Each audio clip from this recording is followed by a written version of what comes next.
Live from downtown Detroit, Local 4 News starts right now. The fight over abortion escalating tonight as other groups start to worry about what the overturn of Roe v. Wade could mean for them.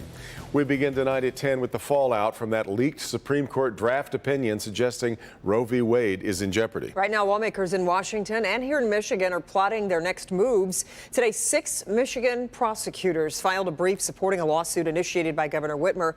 The governor is trying to have a 1931 abortion law declared unconstitutional. That legislation is known as a trigger law and would be in force if and when Roe v. Wade is overturned.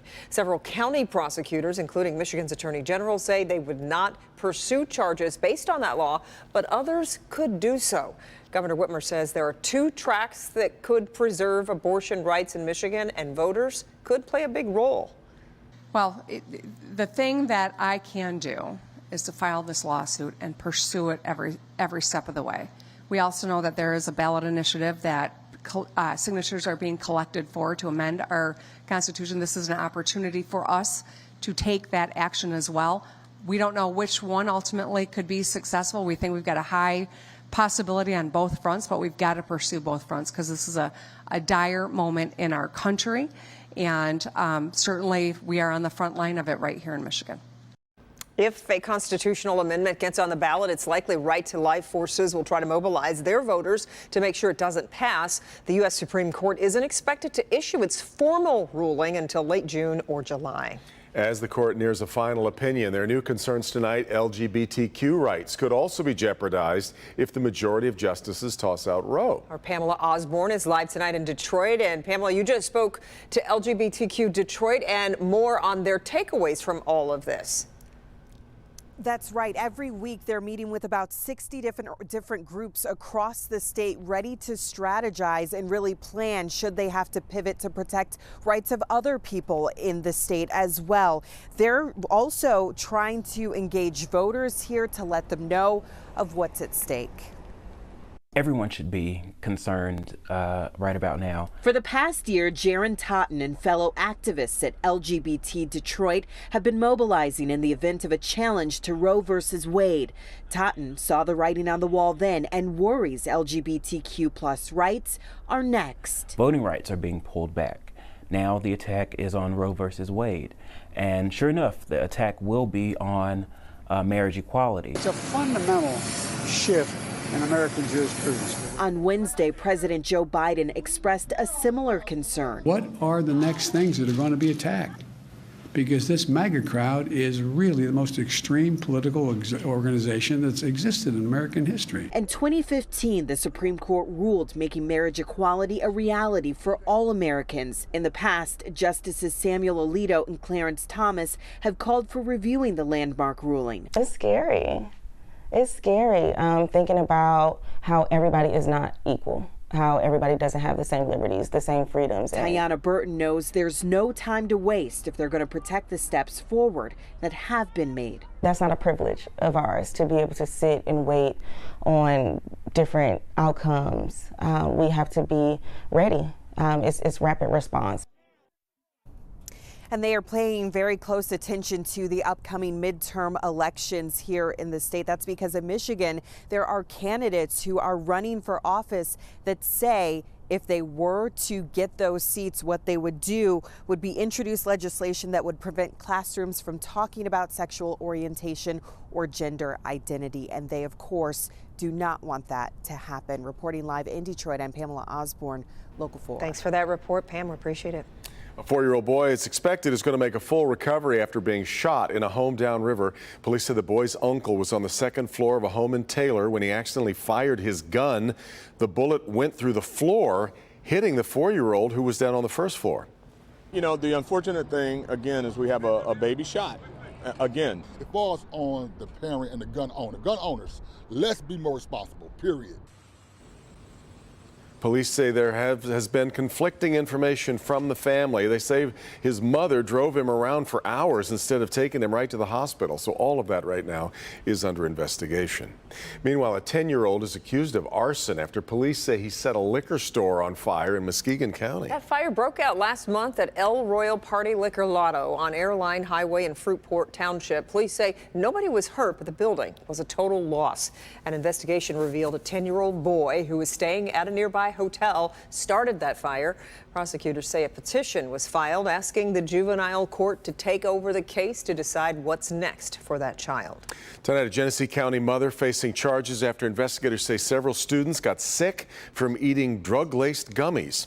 Melinda Gatica is being charged with second-degree child abuse. All started last Friday at Edgerton Elementary School, which is in Clio, when 15 to 18 students started to feel nauseous and dizzy. 5 kindergartners were taken to the hospital. Deputies said they got sick after Gatica's 6-year-old brought gummy bears infused with marijuana to class and shared them with friends. Pretty serious business. If convicted, Gatica faces up to 10 years in prison. Borrowing money keeps getting more expensive. The Federal Reserve raising its interest rates today to 0.5 percentage point. It's the largest increase in 22 years.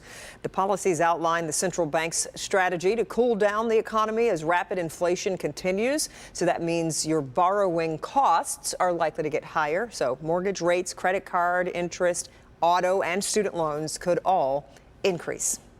Another round of forgiveness from the state of Michigan involving pandemic unemployment benefits. It's been a real odyssey, hasn't it? The Michigan Unemployment Insurance Agency says another 55,000 people will not have to pay back pandemic unemployment benefits that were improperly awarded to them.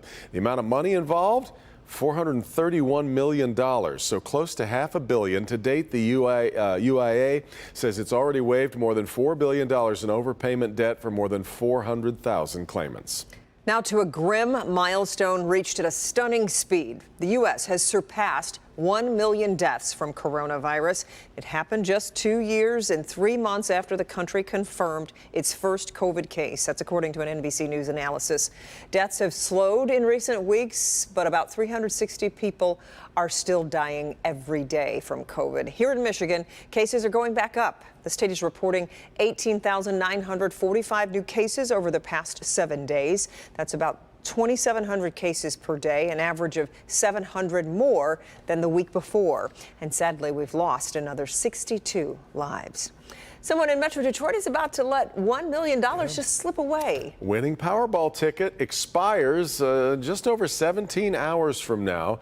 And if no one claims it, the money just goes to the state. It was sold at the Warren Market Party Store on Mound near Martin a year ago. Tim Pamplin there tonight talking with people who wish they had the ticket. Time is ticking. On Michigan's newest millionaire, you have less than 24 hours to claim your $1 million. This is Powerball. Yes, it was a year ago tomorrow that the Powerball numbers were drawn, and someone stopped by a Warren convenience store, and their ticket matched all 5 white numbers, making a $1 million winner. You hit like this, you hit this, and then it prints up, and boom. Ready to go to try and win the next couple $1 million. Brian's convinced he sold the winning ticket. Celia here, well, she's a regular. I check every day. And every way. You can also check on your phone because you can download the apps. And I check it on my phone, and I don't even trust it. I come here and check it here too. And there's plenty of theories floating around. One guy, he thought it was a person who lived down the street from him who passed like literally 5 days after the draw came out. He's like, I know he played it every day. And then his kids came in and they just threw everything away. And I was like, well, he could have been the winner. Who knows? If you're like me, you just grab the tickets, get in your ride, throw the tickets on the dash and check them later, but stop. Because this is just photo paper, sunlight, heat just makes it go back to being just plain paper again. Well, the $1 million are going to evaporate, actually, tomorrow at 4:45. One more look at those numbers. It was 16, 23, 28, 40, 63. That is what's seen tonight in Warren with a night cam. Tim Pamplin, Local 4. The winner will never know. So they'll never feel the pain of it. Exactly. That's one way to look at it. That's right. We'll be back in 90 seconds with the special honor announced today for Detroit's M&M. But first, coming up tomorrow morning on Local 4, her time to shine. You can get your mom's picture featured here on Local 4. Plus at 6:40, an important warning about apps that let you buy now and pay later. Then streaming at 7 a.m. on Local 4 Plus, the most common password mistakes and how to better protect your personal information. So join the morning team from 4:30 to 7 on Local 4 and then streaming at 7 on Local 4 Plus. But you know the law. Why wouldn't you just cooperate? Do you think that one day you can revive your reputation? She's been recognized as one of the top 10 Black female entrepreneurs. What about the challenges? You have to think bigger. You have to think that you can. The mother might be able to find her daughter. So you're not taking any responsibility of anyone answering the phone.